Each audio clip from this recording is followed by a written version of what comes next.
Hello everyone, I am the Man at Kirby. Welcome to my channel, The Commander Tavern. The Commander Tavern is a channel dedicated to my favorite Magic the Gathering format.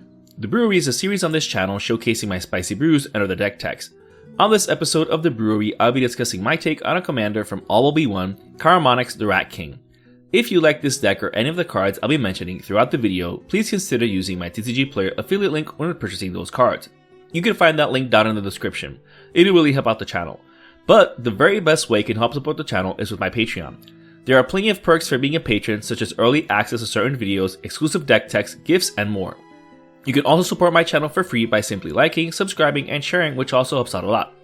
I put out a video every Monday, so you don't want to miss out. You can join my Discord server for free if you want to join the Commander Tavern community. All pertinent links are down in the description. Alright, let's get back to the episode. Karumonix is a 3/3 Phyrexian rat with Toxic 1 for 1 generic and 2 black.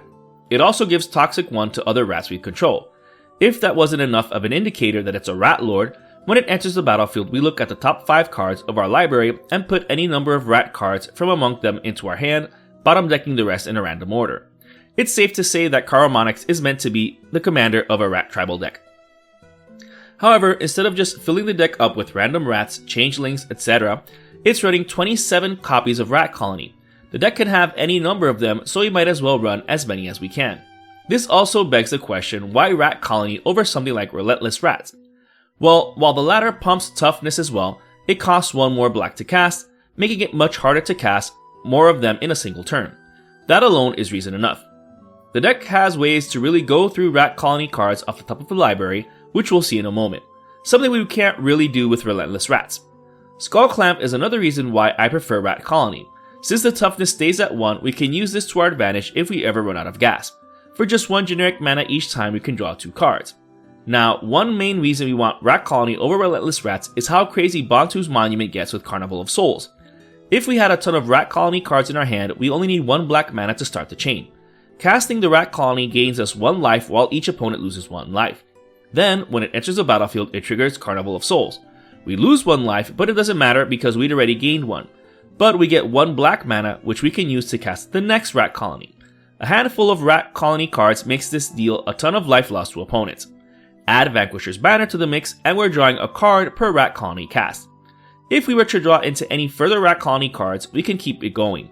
We can then finish anyone off in combat with any Rat Colony that manages to get through. And for that we have Dauthi Embrace and Rogue's Passage. Giving Shadow to any game-ending Rat Colony for just 2 black mana is pretty amazing. Very rarely will an opponent have a creature with Shadow to block with. This can also be activated as often as we have the mana to, unlike the land. But at least the land doesn't take up a slot on the deck. Maronar can also get the job done by giving Fear to all of our rats. If any opponent isn't playing black and doesn't have any artifact creatures, it's pretty much game over since they're essentially unblockable. However, that's just icing on the cake. We can tap it and sacrifice a rat to create X rat tokens, where X is the number of rats we control. This helps make things get out of hand very quickly, especially since our commander gives them Toxic 1. So we can either win by going wide or getting a handful of huge rats through. Having Rat Colony still gives us the advantages of cards like Thrumming Stone. 27 copies in the deck is still a good threshold for Ripple 4, since that gives an average of 1 Rat Colony for every 2 other cards in the deck. So we will trigger this more often than not. Then, we're almost exponentially casting Rat Colony spells from our library if we hit multiple Ripple triggers. Since they ripple into each, we can realistically get all of our Rat Colony copies onto the battlefield from casting just 1 or 2 of them. It's insane. So much so that Vampiric Tutor, Demonic Tutor, and Grim Tutor are included as extra copies of Thrumming Stone. I don't really like running tutors in my decks, but naturally drawing into Thrumming Stone throughout the course of a game isn't that likely. But if you also dislike tutors, just swap them out for 3 more copies of Rat Colony. That being said, the best tutor in the deck is actually Secret Salvage, which I am totally fine with. Resolving this with a copy of Rat Colony in the graveyard means getting all of your remaining Rat Colony cards into your hand from your library, for just 5 mana. This card is absolutely busted here, second only to Thrumming Stone. Bonus points if you cast this with Bontu's Monument and Carnival of Souls in play. Thought Vessel, Decanter of Endless Water, and Reliquary Tower are included in case we can't cast them all. They're also still useful in terms of being mana rocks, and the tower doesn't take up a slot in the deck, so we might as well. However, Jet Medallion and Herald's Horn can still get the job done in helping us cast multiple Rat Colony cards per turn. Since they don't gain us life like the Monument, we have to be careful if we have Carnival of Souls in play. At least the horn has the added advantage of potentially drawing us a rat during our upkeep, but we can still bounce back from losing a ton of life to it. Whip of Erebos can help us with that. We want to be super aggressive with the deck, and after a certain point our opponents are going to want to block as many rats as they can since they have Toxic 1.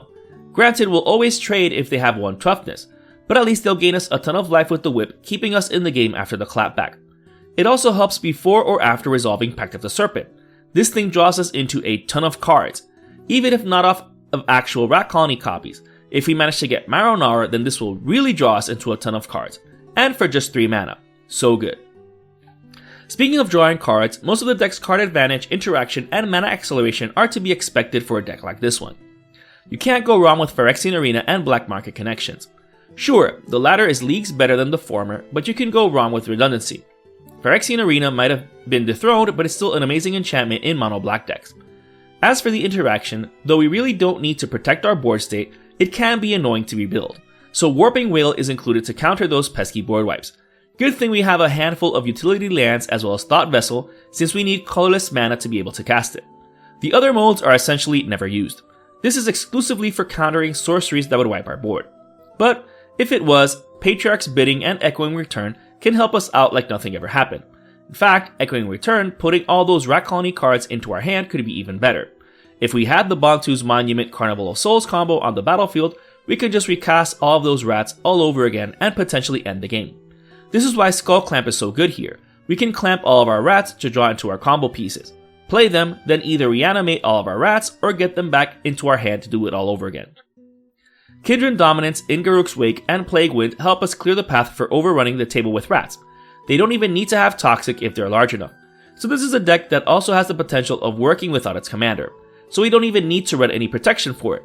That being said, Toxic does help us win in grindier matches since we just need 10 poison counters per opponent to win.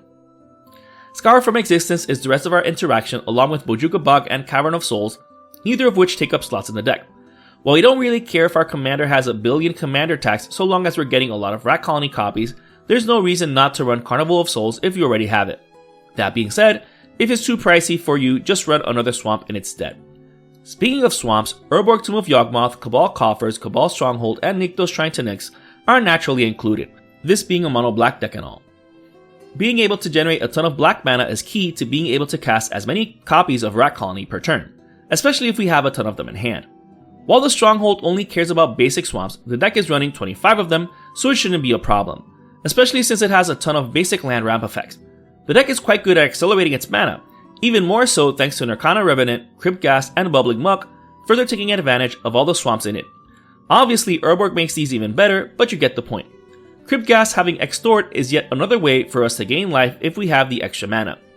Each swamp we tap is enough to cast a Rat Colony, but with a generic cost reducer, we can either use that extra mana to cast another Rat Colony or drain the table for 1 life to gain 3. So good. Wayfarer's Bauble, Navigation Orb, Burnished Heart, Canoptic Wraith, Sword of the Animus, and Sword of Heartham Home are those basic land ramp effects that I mentioned earlier. Fortunately, the more time passes, the more colorless sources of land-based ramp we get for the format, and I couldn't be happier. The swords do an amazing job here since the deck is pretty aggressive already. Liliana of the Dark Realms can also get us basic swamps, but they go to hand. That's fine because at least we never miss our land drop. Her -3 loyalty ability is also amazing since it can pretty much get rid of any creature even if it was indestructible. Her emblem is absolutely busted. Having our swamps tap for quadruple black is insane and really helps us get through our deck. It is a bit slow to get, but I wouldn't lose Liliana just for it. At least that's how I've been playing her so far. Dark Ritual, Soul Ring, and Ancient Tomb are the rest of the cards in the deck and are also pretty obvious in terms of being included. Dark Ritual is amazing at getting that turn 1 commander cast, as is Jewel Lotus, but at least Dark Ritual is literal pennies to the dollar. Hopefully its reprint in Commander Masters lowers its price. This brew is just an idea of how to build around Karumonix the Rat King. You can definitely build this deck with other rats as a pure rat tribal deck. You could use Relentless Rats instead if you want, but whatever path you choose, at the very least the commander is very easy to build around. That being said, hopefully you got some ideas for my build. If you're interested in the deck list of this spicy brew of mine, you can find a link to it down in the description. I would like to thank all my patrons for supporting me, and a quick shout out to all my higher tier patrons, the brewers, for their patronage. I'd also like to thank anyone using my TCG Player affiliate link, that also helps out the channel. And to everyone, thanks for watching this episode of the Brewery on the Commander Tavern. I am the Meta Kirby, and happy brewing!